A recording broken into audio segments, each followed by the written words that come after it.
Alright guys, we're going to pick up where we left off from this DryFire journey that we're on, okay? The next thing, or the next layer we're going to add into this is the draw process, okay? That's really it, okay? We're going to take what we did last time, is that refining that presentation of the sighting system to your line of sight and onto the target, and now we're going to add the draw process into it, okay? So again, very simple, nothing too complicated here. Again, simply, we're going to stare at a small spot on the target, okay? And then we're going to complete the draw process, starting from your firing stance or your shooting stance or whatever the case may be. We'll get into more of that later, but very simply, I want to draw the gun all the way through this presentation, complete it out onto the target, finding my dot at the pinpoint spot I was looking at on my target. It's going to look something like this. Okay, nothing too fast, nothing too fancy, nothing like that, right? Very simple. Again, same concept, something like this. Okay, cool. Again, very simple process. Now, a couple things you want to pay attention to, and the small details you want to pay attention to throughout this process is making sure you're getting the small things correct, okay? For example, if you go to draw your gun and your grip looks something like this, obviously you fucked that one up, okay? Start over and try again, okay? So when your hand is going to the gun, you do want to make sure, hey, you're getting a good, proper purchase on the gun, your grip is correct in the correct places, all these types of things as you draw out. In this case, I'm also using a single action, so at some point I'm also going to deactivate the safety, okay? Now, as we're doing all these things, what is your support hand doing? Again, as I go and draw the gun, my support hand needs to be moving as well, okay? It's not just going to hang out here on the side and then I draw the gun and then it's going to catch up, okay? Once this hand moves, this hand's also moving, okay?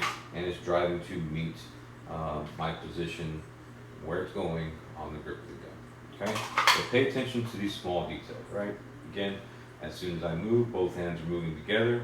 As I come up, okay, paying attention to the small details in the grip, making sure I've got my grip correct on the gun, okay? Once I've done that, the gun comes out of the holster, my support hand comes in, meets my other hand where it needs to meet at. Pay attention to these small little things we like to call touch points, right?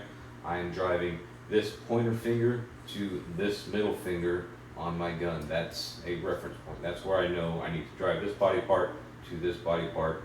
That's where I'm meeting it, okay? So very simply, nice and slow, okay? Driving that there, completing my grip with my support hand, coming up on target, and making sure my sights are finding my pointer reference on the target that I was looking at, okay? Same concept again, all together, nice and slow, okay? Nothing too fancy. This way so you have to see again, okay?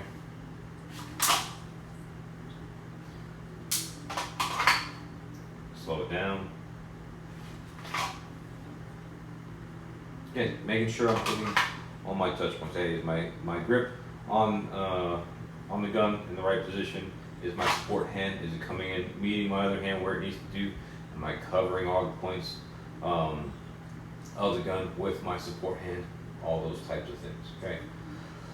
Aside from that, you want to make sure you're using the proper grip pressures on your gun, okay? And we'll get into more of that when we do some live fire videos. Grip pressures are very hard to, I guess, quantify in dry fire. That's something you have to do in live fire work to figure out what it takes your grip pressure wise to control the recoil of the gun, to control it best possible, getting the gun to return to that original point of aim. Here we go. So again, very simple guys, nothing to it. And you're just repeating this over and over. You're paying attention again to those small details, making sure you're doing the small things correctly. Again, if you screw it up, you get a bad purchase with your strong hand, or even a bad purchase with your support hand, your grip's messed up, hey, throw that rep out, get another one in, okay? Again, you can do this for time, or you can do it for a certain amount of perfect reps, but make sure you're being honest with yourself again, paying attention to those small details, and correcting them when you make those mistakes. Another layer you can add into this as well, okay? And again, it depends on where you're at in your journey, okay? But you can add a part-timer to this as well, okay? Starting out, hey, take it slow. Right now I have a 2-second part-time on here. That means when I press the start button, you're going to hear an initial beep, and then 2 seconds later, you're going to hear a second beep, okay? That's giving me a time constraint to work within, okay? 2 seconds is relatively, on the slower side of things, but I want to make sure I'm doing all those mechanics correctly within that given amount of time, okay?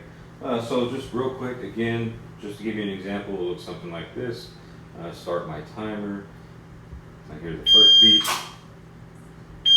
Did I hit all my things within that time frame, okay? Did I have a good purchase on the gun out of the holster? Did I mess up the grip? Did my support hand get where it needed to go? And did my sights land on the target where they needed to go, okay? One more time. Again, be honest with yourself, okay, about all these types of things, all right? Make sure you're hitting all those things correctly. Make sure you're paying attention to the small detail, because again, that's what's going to get you, okay? Some other things there, pay attention to like my body position and what's happening when I draw as well, okay? Even all this stuff on the draw process, you don't see any unnecessary or excess movement of me trying to get my gun out of the holster or leaning or anything like that, okay? I'm in a good, stable shooting position, okay? I have my target, and simply all I'm gonna do is just my arms and shit like that moving, my head's not moving, nothing else is moving, and I'm simply bringing the gun to my arms, and that's all I'm doing there, okay? Pay attention to these things as well. A good way to, obviously, to see yourself without someone else watching you, videotape yourself and see what you're doing wrong in those aspects, okay? Make sure you're not doing any excess movement. You can make sure your hands are moving at the same time, all that type of stuff. And then while you're doing this, making sure that you are hitting the points that you need to hit as far as grip and the sights finding the target when they need to go, okay? Again, start out slow. Once you progress farther and farther, you can take that time and start to, push it down a little bit farther. Okay, that was a 2-second part time. Let's go to 1.5 seconds and make sure we're hitting those things on the same thing. Okay, same thing. Now it's just a 1.5 second part time. Same concept. Am I doing all the things correctly? Okay. My grip's on the gun correctly.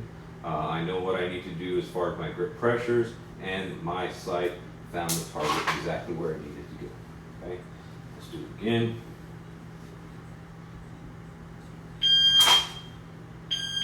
Okay, again, videotaping yourself for any excess movement, making sure you're not doing any of that stuff as well. All right, and then again, as you progress, you'll get faster and faster all this. And hey, see how fast or see how far you can push it down, okay? See what you can get all those things accomplished in, okay? If you're doing all this in under a second, you're in a very good position at this point, okay? So just, hey, get faster than that, okay? Once you're down to that level, keep working it. Go faster and faster and faster. Do it on smaller targets, okay? Do it on different target arrays, things of that nature as well. Okay. So pretty simple there, guys. Again, just paying attention to the small details, pushing yourself, doing video feedback on yourself, seeing what it is you're doing wrong, and pick out those things and then start to correct them throughout your practice sessions.